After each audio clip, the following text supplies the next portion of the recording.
I have to say, I don't think I like Olympic Year of Badminton. I reckon it's a horrible year. I know this year has been a horrible year as a badminton fan. And I tell you why. Olympics, great. The competition building up to Olympic and securing a spot, amazing. But everything after the Olympic has been horrible from a fan's point of view. And I'm not talking about the performance or the competition or anything like that. It's just purely the retirement of players and the split up of pairs. Like, so I'm 46. I took quite a big break from badminton after when I was in university. Midway through university, I discovered the sport of inline hockey, and that was probably the first sport that I loved so much that I wanted to get into the New Zealand team, and I trained a lot for it. And I did. I did get into the New Zealand team. I was one of the top goalies in inland hockey for New Zealand. And I was tiny, like even under 13 goalies were bigger than I was. So that's pretty crazy. And after a few years of that, I just took a break, concentrated on my family and on my business. And then I came back to badminton probably about like 12, 13 years ago. When I was in the university, you gone back quite a few years here, the internet was barely in existence, right? I don't even know if we had YouTube. Maybe we had YouTube, but I don't think anybody watched YouTube back then. And certainly there was no badminton on then. If there was, no one knew about it. So back then, outside the club and the people you play with, you don't really know about world-class player unless you're really devoted fans. So when I came back to badminton, I start to watch a lot more of badminton because I want to get better and start to watch a lot more of these world tour tournaments. And then you start to discover the lights of like Hendra Setiawan. You start to see like Zhang Suwei. You start to see like Kento Momota.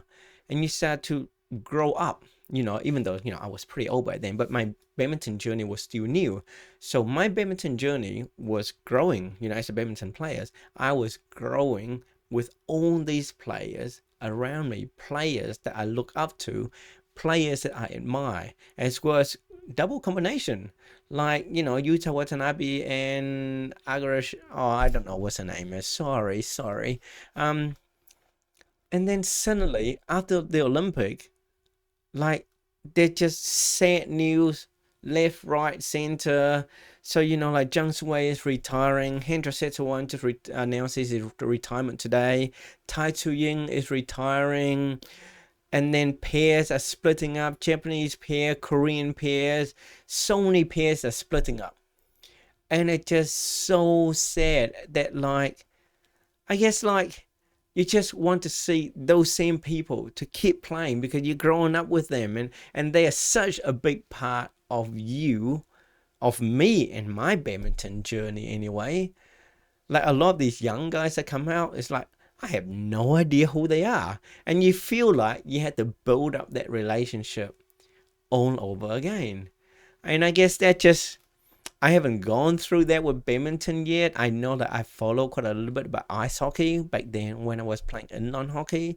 So there's a massive crops of players, new crops of players all the time. And if you don't keep up, you just have no idea who they are. But then you still have like, Alex Ovechkins and Sidney Crosby, they still there after so many years. And they like my anchor of ice hockey. They still there. I feel like I'm a little bit connected to ice hockey. But for badminton, after Olympic, you just feel like people to reach the top of the Olympic and then they just evaluate their life plans, really. Things like, Chen Yufei, she decided to take 10 weeks off to go and study English, which is so good for her. Well done. Like, English is going to be her life skills, and it sounded like she wasn't having fun playing badminton. So I think Olympic puts new perspective, life perspective anyway, to a lot of players. And it's something us Miyamoto as fans, we just don't understand it. We will never understand it because we don't experience the pressure and the lifestyle that they have. I know back then when I was playing for New Zealand anyway, like especially as a goalie, here's a problem when you play a goalie. Like if you're on the field and you make a mistake, it doesn't matter. Most of the time, 99.99% of the time, it does not reflect in the scoreline. But as a goalie, if you make a mistake, that's a goal. And you see it on the scoreboard. So the pressure on me was quite a lot more. Certainly, once you're in the game, the adrenaline takes over, the instinct takes over.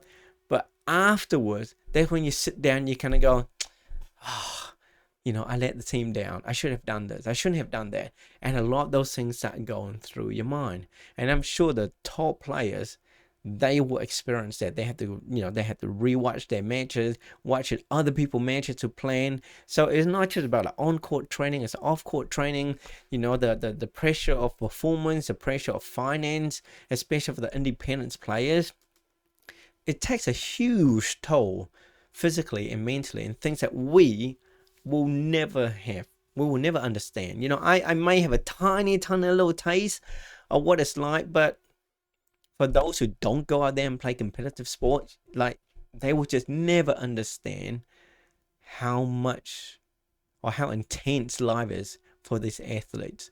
So, after Olympic, it just feels like it's a new door that being open to a lot of opportunity, as well as a lot of closed door like being closed, because like it marks the end of the chapter for whatever reason. So it's going to be quite interesting, for the next Olympic. I want to see if I can see that same cycle again. I certainly didn't quite notice it in the last Olympic, and I guess just because COVID was in the way and live was, had different priority then. I know back then, the Olympic, I hardly watched the Olympic back then, just because, you were so worried about COVID, worried about my business coming out of COVID, the family coming out of COVID, and Olympic was more of a side thing. There was no one in the audience as well, right? So there was I don't know, it didn't feel like a proper Olympic in a way. So this year, being only 2 years away, and the fact that I was playing badminton again, the Olympics meant a lot more this time around. So I start to notice these things a lot more. So yeah, gonna be interesting at the next Olympic, just to see if this cycle continues where players reevaluate their life plan, and we as fans have to reevaluate, I guess, our vision as supporter of what badminton and the players that we support, and just like deal with losing like our legends, and come to terms of meeting new faces, new exciting faces. I saw the World Junior Championships, and they were amazing. So last weekend I played single with a New Zealand kid. He's 16 or 17. He represented New Zealand at that World Junior Championships, and I play him in singles. He was 29 years younger than I was. Okay? And just to say, I was like 14 old in both sets. I'm pretty sure it was around there. I was pretty proud of myself.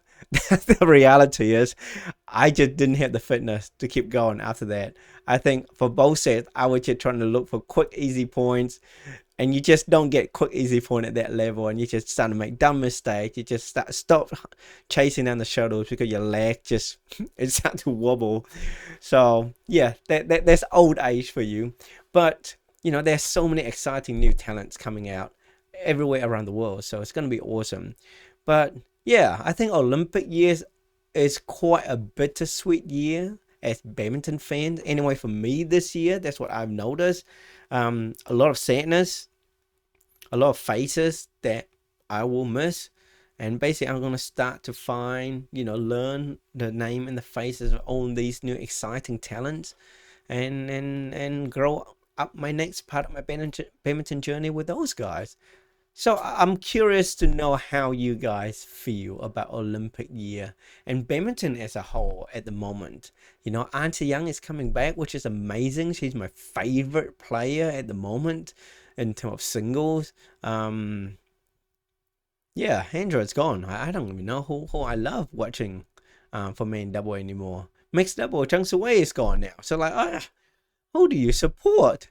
So it's pretty interesting time as badminton fans. So I love to hear your thoughts. So please comment below, like the video if you like it, click like, and please subscribe and follow the channels. Gonna be a lot to talk about intimate badminton, as well as a lot of tips and coaching advices as well. So please subscribe and have a wonderful day. Make sure you enjoy your badminton. Okay, life is short, and badminton is an amazing sport, and we are all so lucky to be playing it. So please go out, make sure you have fun, lots and lots of fun. Have a wonderful day, guys. Bye bye.